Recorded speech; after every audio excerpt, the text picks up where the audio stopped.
What's up, guys? So today on the podcast, we talked to Lachlan Giles. He is an Australian black belt. He's been in the Adcc, really fantastic competitor. And it's, again, I've never trained with him, but from talking to him, sounds like he's a great coach. Honestly, we spent about an hour talking to him. This podcast definitely could have gone a lot longer because there was so much to talk about. And again, the dude's, you can tell he's very bright and he's very thoughtful with his jiu-jitsu. So I'm excited to give this one to you guys. With that said, let's get started. So thanks for coming on the podcast. Really appreciate it. Yeah, thank you. Thanks for having me. Yeah, just to get started, man, just give us a little background on kind of where you're from and kind of how you got into jiu-jitsu. So I'm from Melbourne, Australia. I got into jiu-jitsu. I started out doing other martial arts, kung fu actually, after watching a Jet Li film, I think it was, a long time ago. And so I would have been about 13, 14 years old then. And then I think I was about 14 or 15 when I came across the first UFC on VHS. Saw Hoist Gracie doing his thing, and I thought, okay, I better learn some jiu-jitsu. And so I tried it out, and then I never looked back since, pretty much. So obviously it's changed a lot since I first started. It was probably an interesting time in Australia. What year is this roughly, like when you got started? This would have been, what, 2002, 2001? 2002. Okay, so we started around the same time. I started in 2003. I wrestled first and then did jiu-jitsu in 2003, so around that same time. Okay. Awesome. Yeah. Very good. And so what was it like going from kung fu to jiu-jitsu? Was there like a schism a little bit there where you're trying to get into a grappling opposed to a striking art? Well, I mean, actually, where I had done where I was training the kung fu, the guy had a little bit of jiu-jitsu experience as well. Oh, wow. He actually was the one that showed me the VHS tape, so he did incorporate a tiny bit of grappling into what he was teaching, which was good, because then I suppose I was a bit less unfamiliar. But it was interesting because before I watched UFC, we would learn some of the grappling in that kung fu stuff, but I was like, yeah, that's the stuff you don't really need to know. That's what I thought. Was there anything in particular that drew you to martial arts and then eventually to jiu-jitsu? I think just watching, I don't know, I was always like pretty short and small for my age at school, and I just thought it'd be good to know how to defend myself. So watching that kung fu movie, I thought maybe that's how it actually worked. You can be some little guy, and I think that's how we kind of all got into it. Like before the UFC type stuff, we all watched the old kung fu movies, the old martial arts movies, and you thought, I got to strike. And then this thing came, obviously, and threw it on its head. Because I thought the thing, I did Taekwondo and stuff first. Yeah, and you had a wrestling background, so. I didn't even realize that wrestling was like a fighting thing. Like I did it because it was in high school. And then like one day I double-legged a guy, into the wall, and I was like, I can like fight with this. This is different. And then you started seeing the UFCs. So I saw, I was listening to one of the podcasts that you were on, and you said that you were kind of like a hobbyist for like 8 years or something, right? And then you kind of made the transition to like a full-time jiu-jitsu guy, right? So what I was curious about, because I was listening to it, and there's a lot of... So I was like a guy that did the same thing, was doing jiu-jitsu as a hobby, doing the other normal work stuff, and then transitioned over into doing jiu-jitsu full-time. How did that transition happen? Because I thought that was interesting, and I wanted to hear more about how you became like a full-time coach, a full-time jiu-jitsu practitioner and competitor. Like, how did that all kind of come about? Yeah, it's an interesting one. I suppose as a competitor, I always thought I was, in the gym, I'd do reasonably well. And I think at purple belt, I got my brown belt. I think I was brown belt when I actually went in the National Pro, which was the trials for Abu Dhabi Pro. And obviously, I think at the time, especially, there's a lot more competitions now that have prize money and actual decent prizes, but back then there was one of the only ones that offered you got a flight to compete. So like the best dudes are coming to that one, and everything covered in Abu Dhabi, which is still obviously, even nowadays, that's still a good prize for winning a competition. But that was almost unheard of back then, especially in Australia. And I came second as a brown belt. It was a brown black belt division, and I managed to come second in that, which kind of exceeded my expectations there. And from there I was like, oh, if I take this a bit more seriously, I can probably, do well. Sure. So that, and from a competitive point of view, probably that tipped me over to being I'll say full-time competitor, but I think full-time competitor is kind of a interesting thing because I was still working part-time and even part-time for a long time while I was competing. Well, I'd say I was competing full-time because it's not like you can actually train non-stop for 8 hours a day.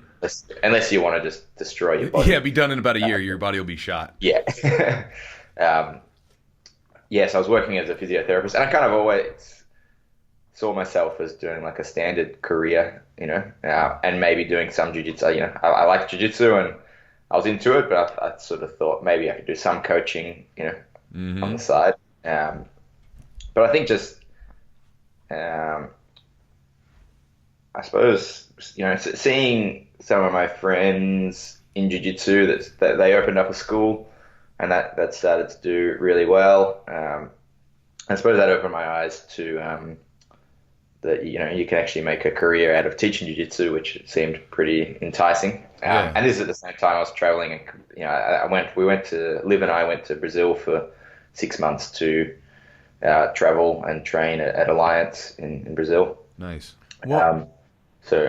What was the state of kind of jiu-jitsu in Australia kind of when you started, and then how have you seen it kind of evolve? And then so when you went to Brazil, compare the two, compare you being in Australia and the level of jiu-jitsu, and then obviously Brazil, and how those differed for you and the experience you had. Oh yeah, actually probably the biggest shock for me was probably by the time I went to that, at least on that Brazil trip, I kind of knew what the standard was like then. Probably the biggest shock was going to Cabrinhas, I think as a brown belt actually. So I'd been training in Australia, and then I went to Cabrinhas and just seeing how they trained.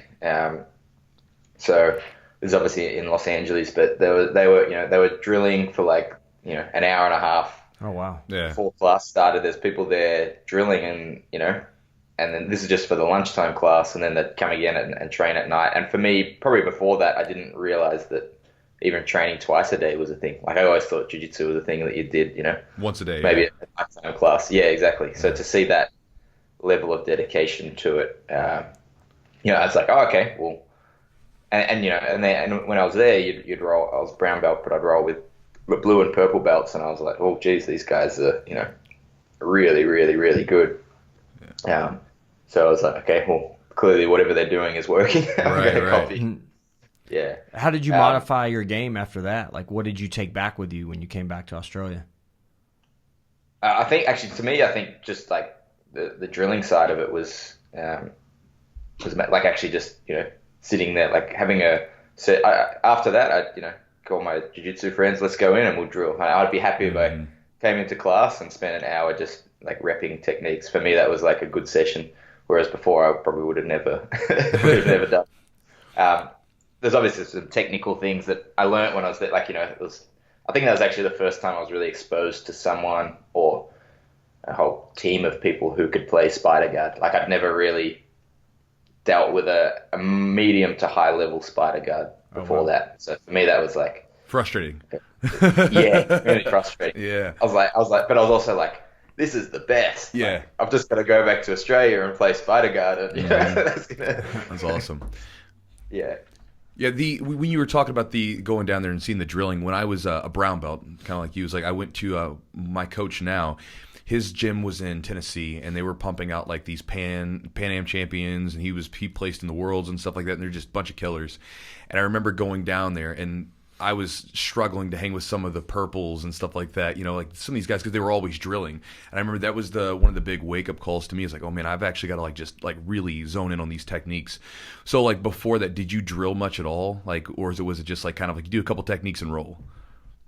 Yeah, kind of like that. Okay. Yeah, I always think I've always had a pretty methodical approach to jiu-jitsu. Like I did, I just didn't probably drill enough to actually like, get really efficient at the techniques that I was using. But I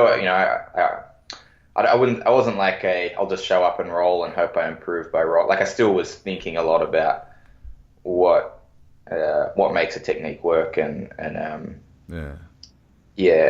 always I think because I started when I was 15, I would have been 50, probably about 50 kilos. I don't know what that is in a little over 100 pounds, yeah. So like pretty thin dude, yeah. Yeah, so I was like this, I was in high school. And so like I kind of had to. I think it's a good age to start because you don't have that strength. So I kind of had to. I was training in the adults class, so there was no classes existed back then. I don't think. Yeah. I had to kind of learn how to do things properly, or else it just wouldn't work. Mm-hmm. So, yeah. Yeah, and I'm going back, and I'm sorry to kind of jump around a little bit, but I'm always curious because, like, listening to you talk, it's very similar to the way that it was here in this part of the country where, there was not really established jiu-jitsu. So you're out there kind of trailblazing a little bit in your area, And when you came to that point where, because again, just like the rest of us, you're like, yeah, I'm going to do a normal job just like every other person in Western culture. When did you come to the point where you're like, all right, I'm going to do this full time, like as a coach, I'm going to do this thing as my career? Was there like a point where you sort of had to jump off the ledge to just like say, screw it, I'm doing it? Or did it happen gradually? Yeah. Well, before, I'm a physiotherapist, and I actually started my PhD in must have been like 2012. I started my PhD, and then I did 2 years on that, and then I took essentially a 6 months break from the PhD to travel to Brazil and train, do the thing, and so on. I think it was when I was over there, I was like, yeah, that'd be pretty cool to do jiu-jitsu. Be all right. It wouldn't be too bad doing this for a living. So when I got back, I was like, yeah, I'd like to start a school. And I was speaking to someone I know that could help, who owns a school, but essentially like that runs Absolute. There's more than one Absolute. So this is, I just teach out of one of the locations, but so that was pretty easy. We were looking for a location to start up a gym. But to me, I was always like, okay, I'll do it. I'll teach at night and I'll still do my PhD. Yeah. But I mean, it's just grown. Since that opened, I finished my PhD, but it was the gym just like after we opened, like it just started getting busier and busier and busier. And now it's definitely a full-time thing now. Nice. It's which is very good. Yeah. It's really interesting to me. I'm a physical therapist here in the States. And, is it a physiotherapist? Is that the same thing as a physical therapist? Okay. Same. Okay. Yeah. You just call it. What's the? Is it a? I guess I don't know. Would it be a bachelor's degree there, or is it like a master's kind of? Is that? Yeah, I did a bachelor's, and then I did my PhD. Okay, so that's different. Yeah, we have like a straight. We go basically, you go to undergrad and you have like a doctoral program. So we have it's called a DPT is what we have. But that's interesting though, because I started jiu-jitsu while I was in physical therapy school. So I started about 2007 and 2008. So that was kind of interesting for me, because I was so intrigued at like all these different joint manipulations and chokes and kind of how it affects the anatomy and just the anatomy in general, how it changes with jiu-jitsu, like the posture and just all these things. Did being a physio, did that influence kind of your jiu-jitsu in any way? I think so. Like, maybe as a coach or something. I'd want to answer. Like, I mean, I think just it's really hard to say now because it's kind of like ingrained. Like the way I see the body now is through the lens of a physio, I guess. Yeah. So it's hard to see what the average person would view would view body mechanics and so on, like having not had that training. It definitely. There was times when I was learning anatomy and I'm like, I wonder if I could do a submission. Like none of those ever worked. I think jiu-jitsu's somehow managed to figure it be pretty out accurate in the right way to apply joint locks and so on. So physio hasn't helped me make any new techniques up yet. Yeah. But I think it's for body awareness. Yeah. Like I'll say injury prevention. It helps me massively. When I was studying to be a physio, I ruptured my LCL. How'd you do So I that? had to on that. And sorry, How did you tear your the ligament? wrestling actually. Just like a low single, knee twisted sideways, and the LCL went. But yeah, I mean, it's really interesting to see the jiu-jitsu, like injuries like that, LCL. It'd be pretty common in wrestling, as I imagine as well. But it's so rare in all other sports. Like most people in Australia that I speak to, and I say I tore my LCL, they're like, oh, that like physiotherapists. They're like, oh, I've never seen one of them before. Yeah. Wow. Well.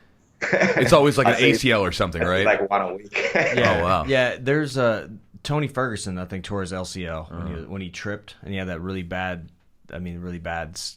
incision. But he had an avulsion injury, just like he tore the bone. He didn't actually tear the ligament; he tore the bone off of I don't know if it was. Oh, really? Yeah, I think that's what he did. So which I mean, is that better? Is that worse? I mean, who knows at that point, but. Did you as far as what kind of principles did you take from physical therapy to recovery or to injury prevention? Did you incorporate a lot of stretching, mobility work, strength training? How did you incorporate that into keeping you healthy? And then also on the second part, LCL injury, how did you recover from that? Cool. All right. So what do I use for? I mean, I think a lot of my injury prevention that I use from physio is just knowing the understanding the range of motion your joints have, and for example, the knee and the LCL is a pretty good example. Like knowing that your knee's pretty much just meant to flex and extend, and anything sideways is going to be pretty dangerous. Sometimes it takes an injury for people to get that, but I think if I hadn't been a physio, I might have injured my LCL, but not really understood why, and then it would have been pretty easy to do that again and again and again without understanding the exact mechanics of that. So it helps a lot with that. I think I want to be in jiu-jitsu for a long time, so I tend not to be. I'm not extremely explosive, but I also think that that's probably the fastest way to run yourself into the ground as you get older. The people who are doing real high velocity, getting stacked and trying to sort of, I'll say, spaz out of it, but sure. Movements like that are pretty good for making you have a pretty short career in jiu-jitsu. So I tend to play a much slower game than perhaps most competitors. I'm getting old now anyway, but the most. We're not that old. We just got a lot of mileage on the body, right? Yeah, that's right. The model's newer, but the mileage is high. But I think you see that, when I look at the competition, there's a lot of people I see coming up in jiu-jitsu competition. I'm I'm always in 2-3 years, all these guys are going to be coming through in black belt, and then I don't see them. Yeah. That I think they're even by a lot of people by 24, 25, they're starting to have they get some serious injuries, and it really sets them back, and then they don't get to. I think once you've had if you get injured and you have a long rest, coming back is a really vulnerable time. Right. When you're not conditioned to the sport, and those people come back and they do the same pace, that same sort of high velocity pace, and that's how they get injured again. I think I see that all the time as a coach. The people, this kind of get injured, take 3 weeks off, decondition, come back within 2 weeks, get injured again, and it just if that happens 3 times in a row, they tend to stop. Right. Instead of kind of maybe having a gradual sort of in weight training, you'll do a periodization where you'll have a deload and a reload week where you'll sort of ramp up slowly and ease yourself back into it, where instead of going from 0 to 60 in one instance. Well, it's the excitement. It's excitement. Yeah, I'm back on the mats. Shit, I'm back. I'm going to go. I'm going to get after it. I'm going to make up for lost time. And usually it doesn't bode well for people because they, like you said, they end up going right back to where they were. And like the number one predictor of injury is previous injury. So like if you haven't rectified the issues, you're coming back in a weakened state, and you're more vulnerable. You're more vulnerable. The mind's probably there, like you're like, oh, I can go at that pace, but the body's not quite there. It takes time.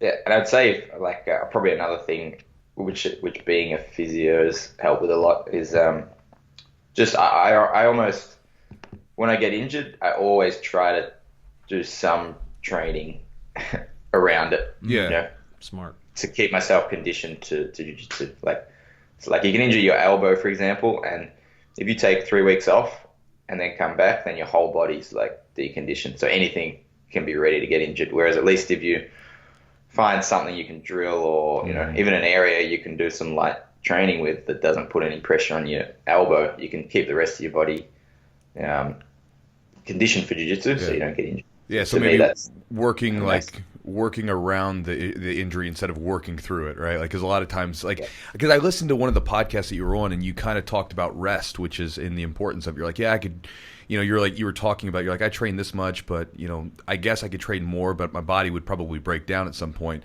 And that's something, like, I don't hear a lot of guys, that compete at a high level talk about that very much. And I think it's super important. And I don't know if maybe the physio part of you, like, came into it, but that's something that comes up a lot where guys just think, oh, I need to train more. What's your stance? Like, how important is rest for overall development in training? Yeah, it's a good question. I don't have any data on it, but well, no. I mean, just from your own experience, and obviously you've been around like lots of really tough dudes, so you have some good anecdotal experience.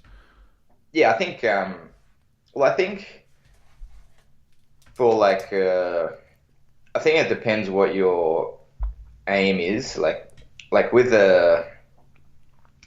for just like general skill development, I kind of feel like for your people coming up, not at an elite level of competition, I do think that like the more volume you get, the more you'll improve, sort of thing. Which is obviously you got to be smart and not overdo it, but like it's just like it's all like skill development and so on. But at the elite level, a lot of it's more about, I think you get more if you're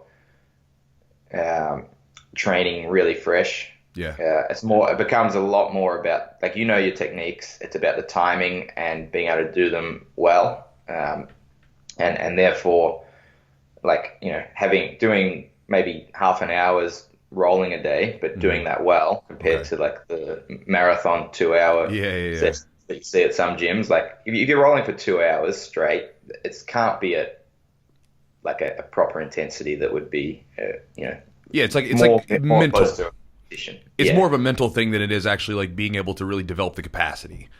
Exactly, yeah.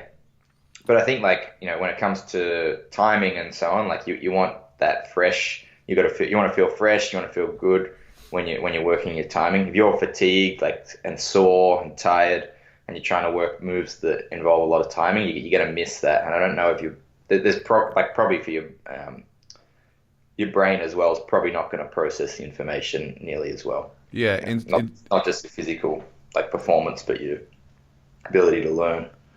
But I don't have data on that, but that's just my thoughts. Of course. And like with like what you were talking about earlier, do you think like, because again, if we were trying to increase volume, like, and I'm saying this because I'm sure that some white to maybe purple belt, maybe brown belt, whatever's listening, do you think that like a good way to maybe increase volume would be to like have that like maybe a hard training day, and then if you get done with that hard rolling session, if you're trying to increase that volume to increase overall progression, maybe get a bunch of drilling in, which is going to be a little bit easier in the body. Yeah, absolutely. But I think.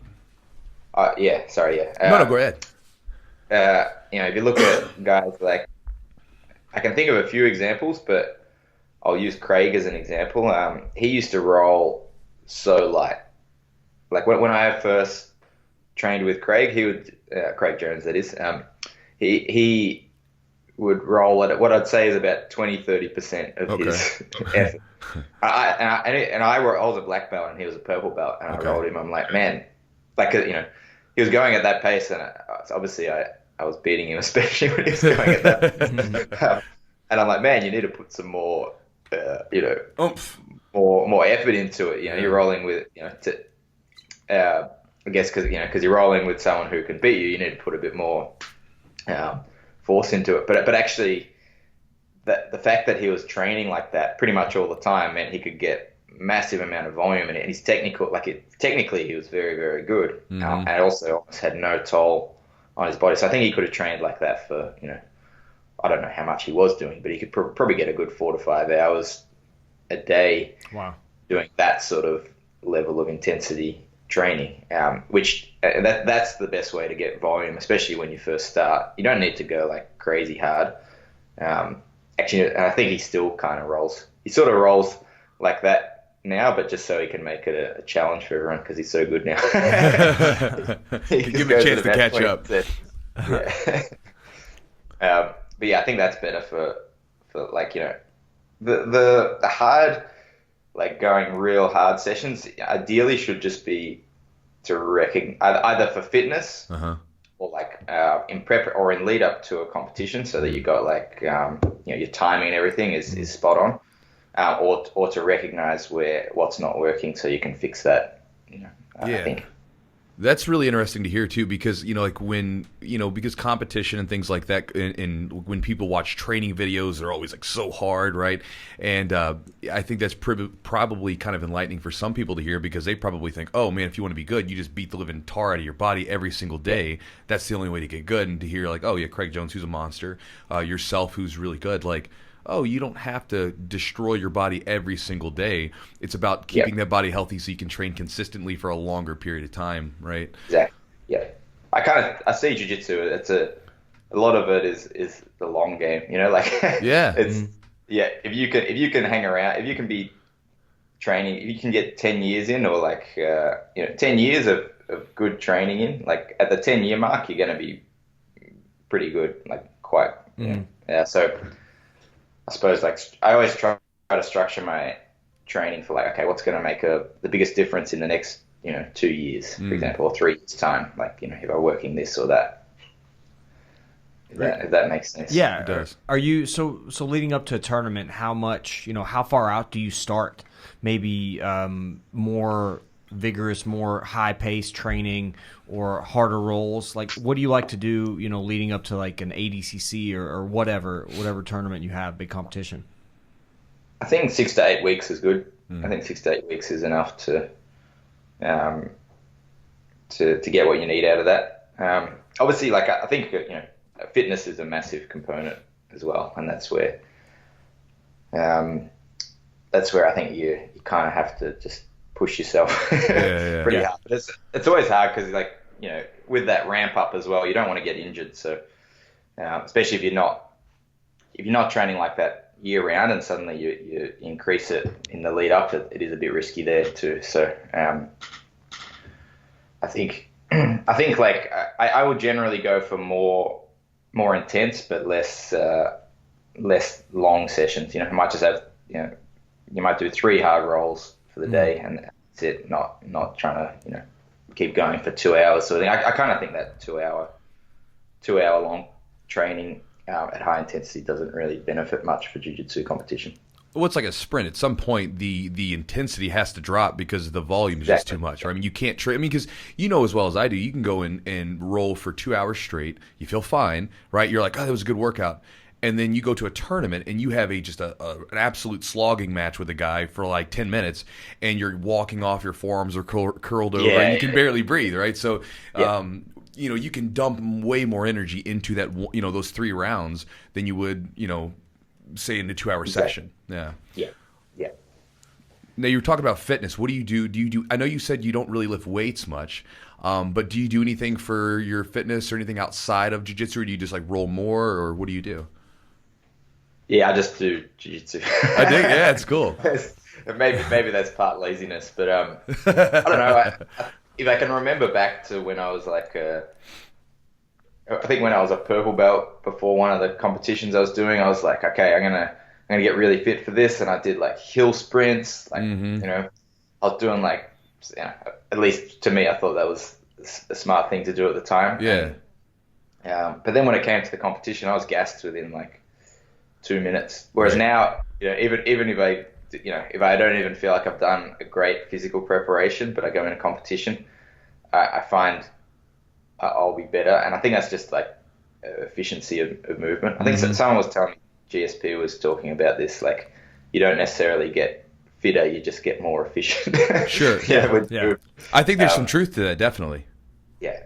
And definitely, like, I think when you're nervous before a competition, that makes I definitely notice it way faster in competition, even when I'm trying to, be relaxed as I can and try and make it as similar as the training environment. Like within like a minute, you're like, man, my hands are forearms and so now I just train. I try to like there's obviously still like things like your actual physical fitness still does matter, but I think your efficiency is probably a more important thing than your physical fitness. And it depends on your style. I have a pretty I'm not jumping around like trying to Toreando pass for 5 minutes like some people do, so I tend to just try to lean my weight on them and take a slower route. So it's probably a bit different. Well, you also wrestle a bit too, don't you? You got pretty good wrestling. Yeah. And wrestling, dude, that wears you out like no other. Just shooting for takedowns constantly. Yeah, that's really good for fitness actually too. So just the training wrestling. Yeah. And I did a competition and I was pretty exhausted after that. A wrestling competition? Yeah. Like with like pins and everything else? Yeah. I did the nationals in Perth in Australia. Oh, nice. Like about a month ago. So did you get some pins? Yeah, did I get a pin? Yeah, I got a pin. Nice. Yep. I got one pin. That's awesome. I also So Lachlan, what about like mental preparation for you said you get fatigued more quickly or kind of the anxiety of a competition, so somebody that maybe isn't as experienced, or what kind of things do you do, or what kind of mindset do you have, or things that you kind of go through in your head to prepare yourself kind of for that anxiety of competition? Yeah, the anxiety, I think I'll just try. I used to get a lot more. I think slowly over time you get less anxious before your competition. I think generally. Sorry. I don't know. Do you think it's just one of those? Do you think it's just one of those things where you put yourself out there, you compete more often, and everybody has their own way of kind of coping with it, and you just kind of figure it out? Yeah, I think so. Like, I mean, I think I just don't think about it as much anymore. Like, I actually think I get more like anxious and nervous for a local competition where there's more pressure that I put on myself. Yeah, because you have all your students there, right? Yeah, that's right. Yeah, I find that more nerve-wracking than like, if I'm fighting like a huge name, I'm like, well, I'm just going to go in, I'm going to do my best, and we'll see what happens. But sometimes it's more when you feel like you got something to lose, which is definitely not the right attitude. So it's something I try. Well, it takes the pressure off. I mean, you just go out there and you're relaxed, and whatever happens. If you lose, then the guy was great or he was good. If you win, then you've achieved or overachieved, kind of thing. Yeah, but I know what he's talking about, because we had that. Remember the one in 2000? It was like 2013. Like I had two guys that I was competing against. There was a black belt, like little invite, and it was like we had it locally, and there was like 60 or 70 of my students sitting behind me cheering, and then like one of the guys had beaten me like last year, and I'm like, oh shit, like I ended up winning, which was great. But I mean, like you were saying, like I've never felt more nervous for a competition like as a black belt or as a higher level belt than that one. Like I've competed at some other ones. That was the biggest one though, because you got all those dudes behind you. And again, it's maybe not the right mentality to have something to lose, but you still want to. It's your guys. You want to look good in front of them. Right. It is what it is. Yeah, I mean, I think that's you look. I mean, in Australia anyway. Like I see the amount of black belts there are has like increased massively, but you look at the competitions like the Pan Pacific Championships and so on, and the numbers have barely increased since of black belts competing has barely changed for the last 10 years almost. It's almost like. I think it's like generally the ones who think they have a chance of winning will go in. Yeah. And the other ones are like, well, I don't want to lose in front of my student. Like they get a black belt, they often get a coaching.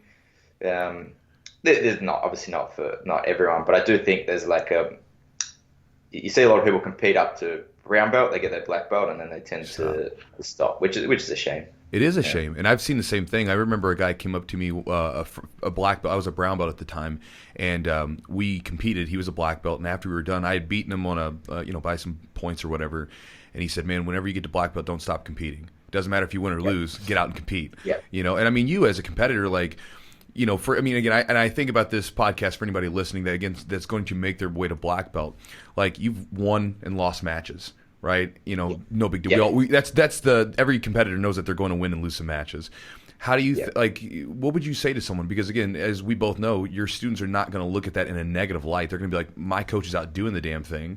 You know what I mean? Like, so what would you say to someone if like they were a new black belt and they were like nervous about like losing in front of their students or something like that? Because I think that's an interesting thing that happens a lot of times is guys, they get their black belt and then they just, like you said, they don't want to look bad, which is such a stupid thing to do because you're not going to look bad. You're out there doing it. Everybody. You know. Exactly.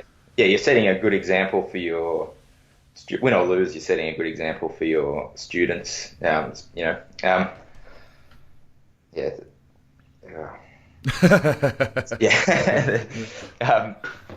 I think just go out and compete, do it, and set a good example for your students. You have any matches that you kind of that stand out to you that where you had a great performance or a great victory, and maybe even one where you had a loss and kind of how you recovered from that? Like from a mental point of view, like just in general, like where did you maybe have a competition where you just really felt on your game and you had a really great performance, and then one maybe where you didn't, how you kind of. Yeah. Okay. I actually think at No-Gi Worlds last year, I fought really well. I thought, which I always feel like I compete best when I go out there and I'm aggressive at trying to do my game. Mm-hmm. And I always feel like I compete poorly whenever I think like, oh, this person's good at this or that. Actually, probably the worst is I think I'm a really bad staller. Really? Like. As in, like, whenever I'm like, oh, I just got to, like, if I'm just don't make a mistake. Just, like, take it slow. Just don't make a mistake. Don't get caught in anything silly. Mm-hmm. I often compete a lot worse. Whereas if I come at it saying, like, okay, I've got to, like, take it to them to beat them, I'll do much better. It's different in mentality, but I think, like, there's some matches where I'm like, okay, I should win this if I don't do anything silly, but I don't actually compete really bad. Right. Yeah. And whereas when it's the opposite, I tend to compete well. So okay. Yeah, there's a guy in Australia actually. He's Brazilian. He's in a heavier weight class, but in Australia, his name's Will Diaz. He's really good. He beat me 7 times in a row, and then I managed to win the last 2. Okay. Yeah. Like when I came into that, like match number 8, I was like, all right, I've got to like bring everything to it. And it was I fought really, really well in that match. But well, I think going back to you were talking about like nothing to lose, right? Like so, you were talking about going to a situation where like if you feel like you have something to lose, like you said, I feel like I should win. Right. Yeah. Then I got to win, so whatever. Whereas if you go in a situation you've lost like X amount of times, you're like, well, F it, whatever, man. I'm just going to compete again and see what happens. It's like you're just like, let's go forward and see what happens and go after it.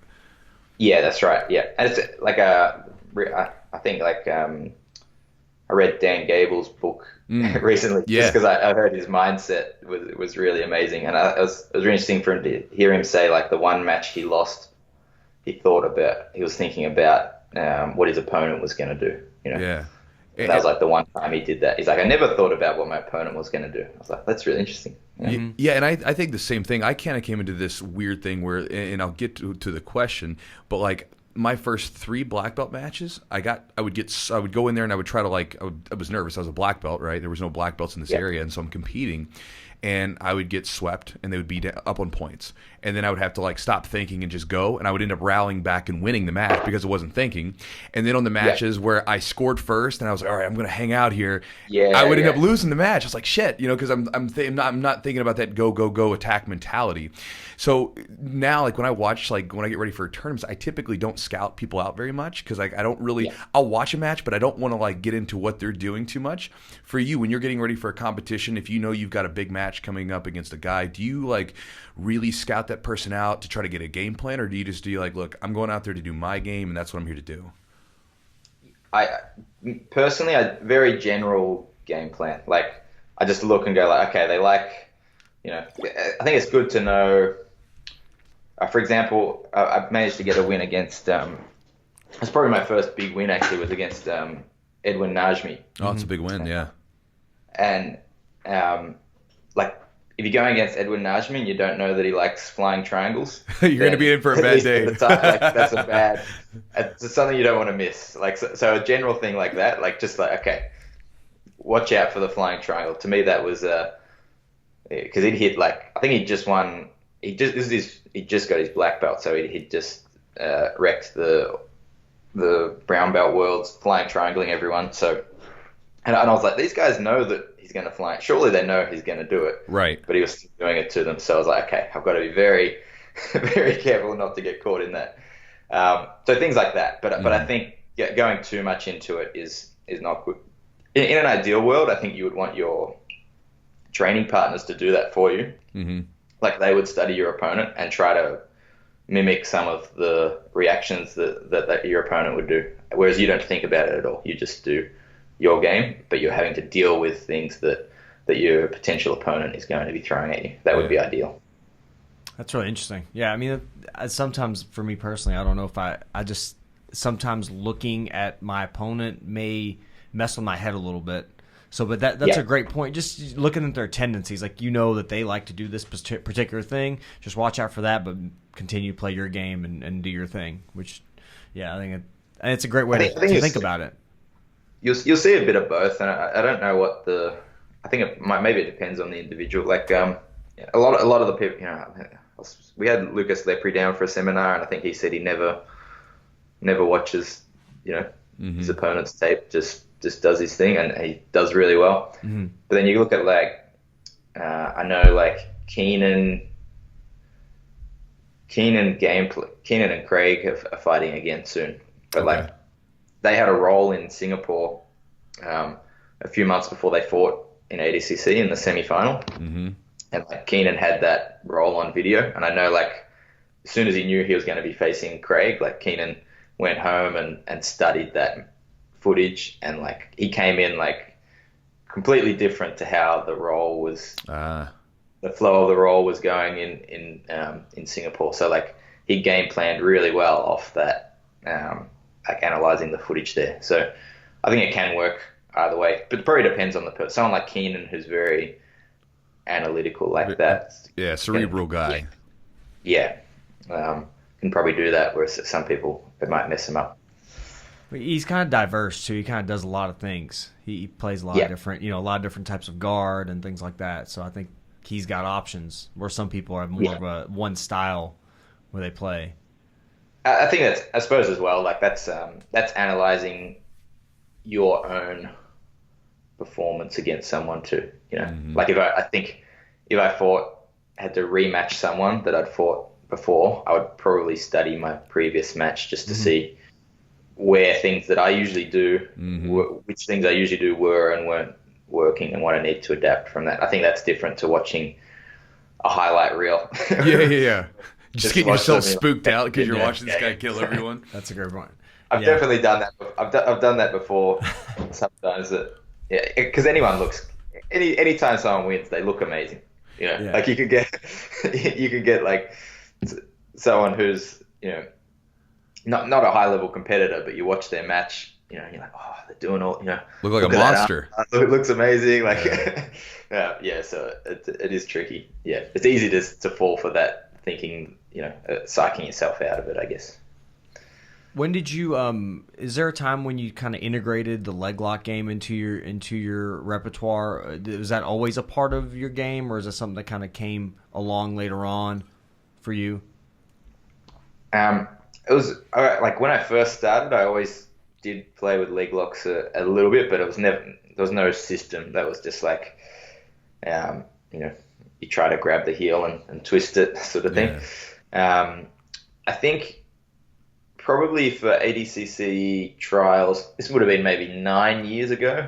I assume roughly about that, maybe 8 years ago. I got Ryan Hall's 50/50 DVD. Yeah. And that was really good. And so I spent a bit of time like trying to learn how to heel hook in the lead up to the Adcc trials. But I came second in those trials. But I was, it made me familiar with the leg lock game. And then I think probably after that, I tended to go a bit more gi focused after that. But I was playing I started playing a lot of single leg X, which obviously I think made me pretty good at getting the entries into the leg entanglements, and playing, it wasn't a big adaptation to make once I saw guys like Eddie Cummings starting to, but essentially once EBI started to come out, I was like, okay, there's like a bit more to this leg lock game than I thought. So I started to study that. Craig and I basically tried to replicate what was going on, and then we have our own little spin on things as well. But yeah. So I think it's been probably a progression over 8 years, of playing with leg locks. But the last 2-3 years has been a much more deliberate and methodical approach. One of the things that I was thinking about, because again, going back to some of the stuff I've heard you say, like you were as a coach, I do a lot of situational drills with the guys, right? Yep. So like I find that those are really helpful. So for instance, if we're working on a leg lock position, we might break it down where first we're going to focus on just holding the control while someone tries to escape. We might add the submission in afterwards, and then we allow both people to submit, or some form of that where, and this is not just leg locks, this is any position. We might say, hey, we just worked on a front headlock today, so we're going to put ourselves in the front headlock, and then work with different scenarios. How important, or I guess as a coach, like you, how often do you utilize like situational drilling or situational like rolling to sort of like drive home a position or technique? Yeah, every class we do situational training. Mm-hmm. So we usually, like, I think it's to be honest, I think it's probably the most important thing, because that's when it just has to be. It has to be like relevant to what the person's focusing on as well. So obviously, here's where I think it gets a bit funny. Like teaching a jiu-jitsu class is often not the best structure for, like joining in a jiu-jitsu class is often not the best structure for an individual to improve. If that makes sense. Yeah, explain. Ideally. Yeah, let's say you got 20 people in the room that all want to get better at jiu-jitsu. Ideally, each of those 20 people are working their own thing that's the most beneficial to them at the time. Sure. It just doesn't work. In practicality, you can't have 20 people. Yeah, not unless you have like 20 instructors. Do the thing that's going to help you the most, and then that just doesn't work. Although we've sort of got something somewhat like that going at the moment in our advanced class. Where each person's like chosen some positions that they want to improve, and for the specific training portion of the class, they're working from that position. So instead of doing what the class is doing, as in like the general class, they got their own specific areas they're trying to work on. Okay. But every class we probably have a good. For an hour and a half class, we try to get a good 20 minutes of specific training in. That's good. At least. I'm sure you're the same. Do you find that as well? But I find it the most beneficial. Oh man, like it's amazing. Like I sort of, I stumbled into it because, back then again, I don't know what the structure was like as you were coming up, but back in the day, I came up with the normal, all right, guys, we're going to do, an hour to 2 hour class. We do a couple techniques. All right, you ready to roll full speed? And that would be the class, exactly. right? Yeah. And then you just go back to doing the same old stuff. You never really get a chance to start to sharpen these other tools that you could maybe use. And then I remember me and a friend of mine, we would come in and do open mats, and we would just basically say, where are you getting crushed from? Well, I'm really like sucking with side control escapes or mount escapes, whatever. And we would just, do round after round of just like escaping from these positions. And then it was amazing because then I would go to a normal roll, and imagine that. Like I just spent 2 hours working on just escaping this one position. I go to a normal roll, and magically I can escape. Yeah, exactly. Yeah. Oh, it makes a huge difference. It's it's a very, very effective form of training. Well, I think like studying wise, like me being a student, Chewy student, even in school, like what do you do? Like if you're studying, certain part of the anatomy, for example, you're going to go over that anatomy over and over. You're not going to go from the elbow to the foot. You're going to study that aspect. So for me to drive the point home, I have to, kind of review and revisit that aspect, because if you do a full roll, you may not get into that situation ever again, or maybe the whole time. Like you may, all right, I'm going to pull somebody in my guard, and I'm never going to be in top half or side control or something like that. So I think it's a great way to learn for sure. Well, yeah, and especially if you're rolling hard, you're going to go back. A lot of times, you're going to revert to your A game. Yes, instead of working on something. Because you go on instincts too. Yeah. You're like going to go based on where you're comfortable. So I think that. Go ahead. I'm sorry. Yeah, I think that's where it can be hard. You see sometimes the for myself or Craig or some of the black belts at the club will often do less drilling, and even sometimes less like deliberate specific training, just because when we roll we can kind of like I can roll, and with most people, if I want it to be a guard passing session for me, then I just go to guard, and if I pass, I go back, and I guess I'm kind of doing the specific training in the rolling. But you have to do that. You have to be in a position where you can control the direction of the roll, and it's always hard. I think you get the white belt who comes through, and they look and they see the black belts doing a lot more just rolling, but they don't see that's actually for them. For me that's still technical training. I'm not just like trying to win every roll as fast as I can. I'm actually trying to, I'll be rolling, but I'm trying to pass the guard and, doing my leg drag pass or something, which I'll try to do as many times as I can in that one particular roll.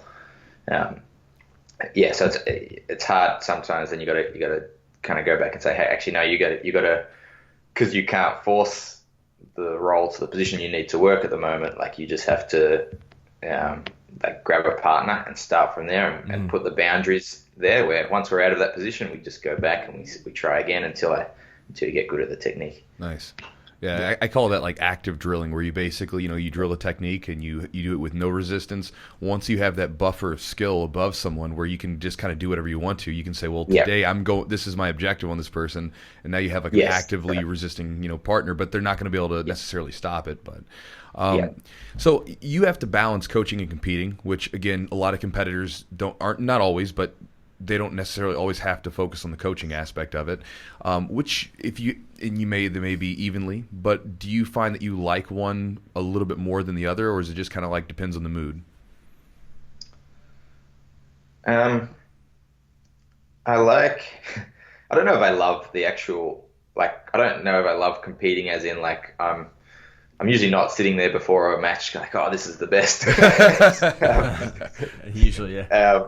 But I really like the process of that. I think because I have a lot of control over that, I think I like the process of trying to improve, and I think competition gives me a very good focus on that. Sure. And I think that ends up helping me as a coach as well, because I'm going through the same process that hopefully that my students are going through. Like we're all trying to improve, so to be actively going through that and it's good for them to see that I'm, training and preparing for it in this particular way. Yeah. And to have them doing the same. So, but I don't know. I think I'm like slowly leaning more towards enjoying the coaching side of it, and like it's so good to see. Actually, I do think that's sometimes you see a student do really well or pull off a move that they haven't been able to pull off for a while. For me, that can be much better than something that I do myself. So I definitely, long term, my focus will shift more and more towards the coaching aspect than my own. Yeah, you seem like a good coach, and that's why I ask. Like, you seem like you have some thought put into it and stuff like that. So I was really curious as to your thoughts on competing versus coaching. So yeah, I mean, I like them both, but yeah, they both have their their ups and downs. You got to be a little more, I think, more selfish when you got a competition coming up. Personally, you have to because you got to invest more time in yourself. Yeah, that's right. Yeah, I do think the fact that I am competing does take away a bit from how well I can perform the coaching role. Like, I would definitely like to, even just like, because I like have to, I'm often training at the same time as the advanced guys, so there's less occasions where I'm actually sitting there seeing what's happening and then being able to direct people's training based on that. So right.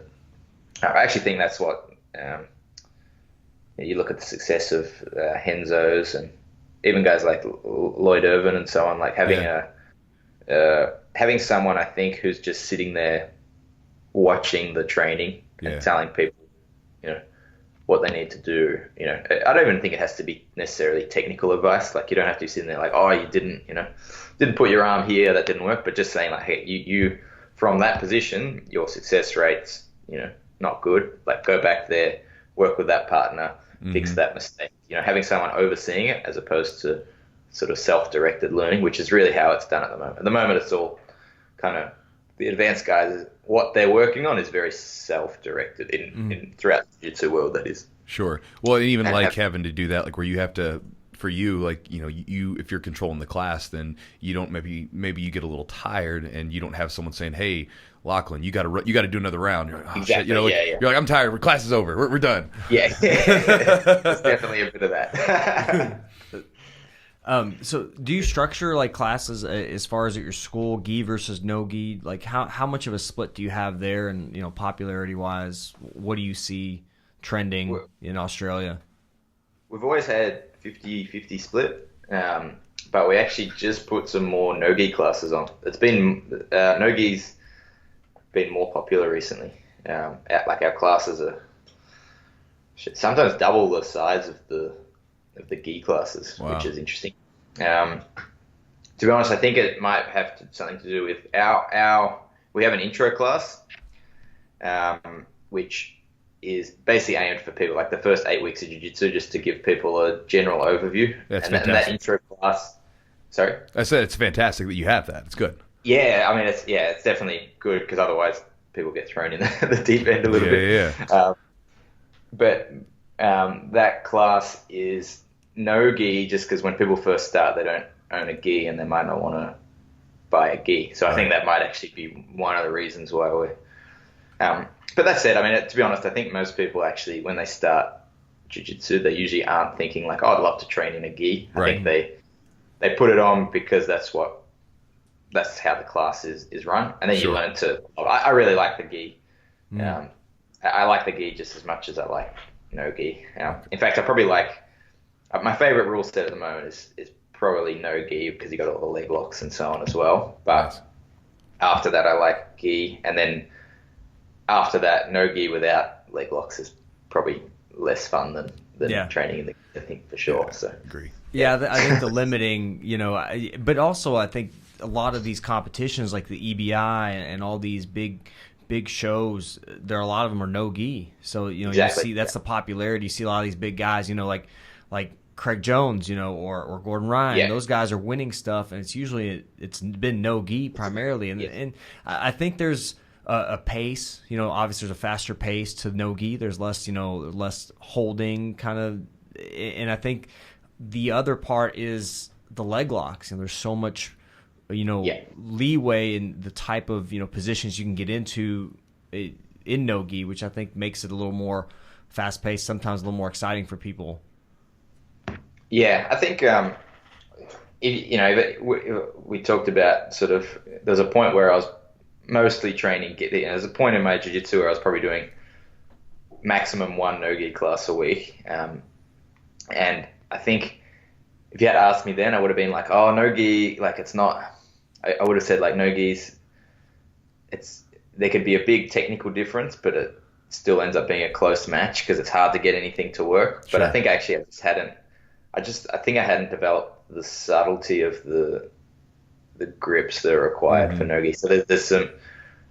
I actually think it is. In some ways, it can actually. You have to almost be more technical just because of the slipperiness and so on. Like there's, but it might maybe takes a little longer to appreciate all the nuances of the grips and the things you have to do to stop someone just being able to slip out of a position. So, but yeah, because I kind of used to view it as almost a less technical form of jiu-jitsu. Well, everybody used to say that. Everybody used to say you do the gi to get the technique, and then no gi is like, you get sweaty and slippery, but you do the gi to get the technique.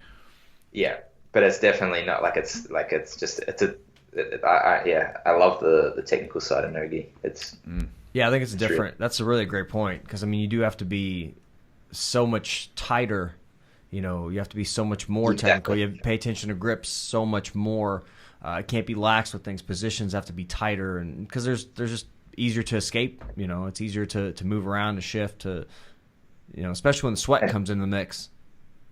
And it's it's true. I was going to say something, but I forgot what I was going to say. Hey, so Lachlan, we're about at an hour, man. So I wanted to ask you kind of what do you have planned on the horizon? What are your kind of future kind of plans, aspirations? Are you going to be in the States competing? What do you got going on? Yeah, so I'll be on the 8th of December. There's the Adcc trials in Kazakhstan. They're the Asia Oceania trials. So I'll be competing in that, and then the week after that is No-Gi Worlds. So nice. And then I'm getting married in January. So congratulations! Congrats, brother. That's awesome. Cheers. Yeah. Thank you. And then if anybody wants to get a hold of you, or do you have any seminars or anything coming up, or anywhere you're going to be in the States? I haven't booked anything in the States. As far as I'm aware, I'm just going there, competing, and going back. But what have I got? I got 2 seminars in Australia in the next 2 weekends. So in Mackay this coming weekend, and I don't know when this is going to be released, but and then in Perth the following weekend. Awesome. Yeah, and then so something like, because you have some good matches out there. Obviously, if someone goes and starts searching you up on YouTube or Flow Grappling, they'll see all kinds of really awesome matches.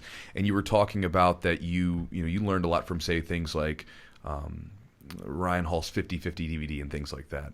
Do you have any DVD series or anything that you promote or sell of your stuff? Yes. So I've got my No-Gi Chokes DVD. Okay. Which is through BJJ Fanatics. That's like on the Das, Anaconda, arm and guillotine. So basically like a front headlock system. And then if someone wanted to get that, where do they just go to your like Instagram or something? You got like a link there? That one's on bjjfanatics.com. Okay. I've got some like my butterfly single X game that's available on the grapplersguide.com. I think that's a site where you sign up to the Grappler's Guide and you get a whole bunch of different content. Cool. I got some stuff on there. I've got a half guard. I got like a half guard seminar, which is available. You could probably find the link to that on. If you watch any of my YouTube channels, there's probably videos. There's probably a little link under it to that half guard seminar. But I do actually have a half guard DVD coming out, which is like, which will be, I think, hopefully within a month. But that's like, it's pretty comprehensive. I think it ended up being 11 hours in total. Nice. That covers like. So that's coming out soon, and that covers like basically any type of half guard. So I included like reverse de la Riva. Anytime their leg, kind of like one leg's trapped between my legs, I consider that half guard, and I sort of put a full system I use from there on that. So I'm pretty excited for that one actually. Nice, because you're a half guard guy, right? So Yes. Yeah, Yeah. yeah. I kind of like everything actually, but I have a pretty big half guard focus. Slows the game down a bit, so you don't have to be you can be 32 and you can still try to compete against these 23-year-olds. Yeah. Cool, man.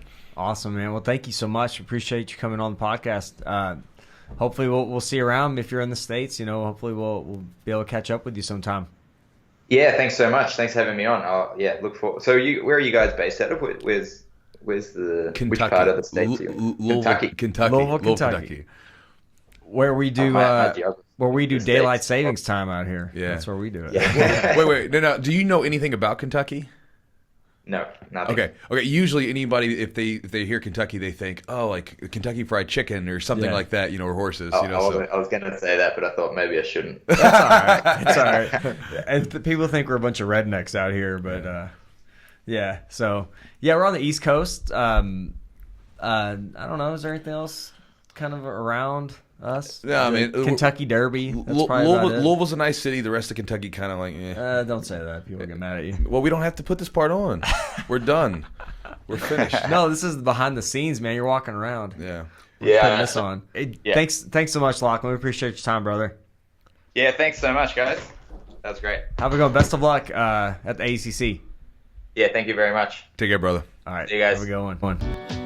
Thank you, everybody, for checking out this episode of the Jiu-Jitsu Podcast. We really appreciate you tuning in. If you love the podcast, head over to iTunes, leave us a review, and go ahead and subscribe to the podcast. It helps us out, helps us grow the podcast. And again, thank you all for tuning in. We'll see you next time for another episode of the Jiu-Jitsu Podcast.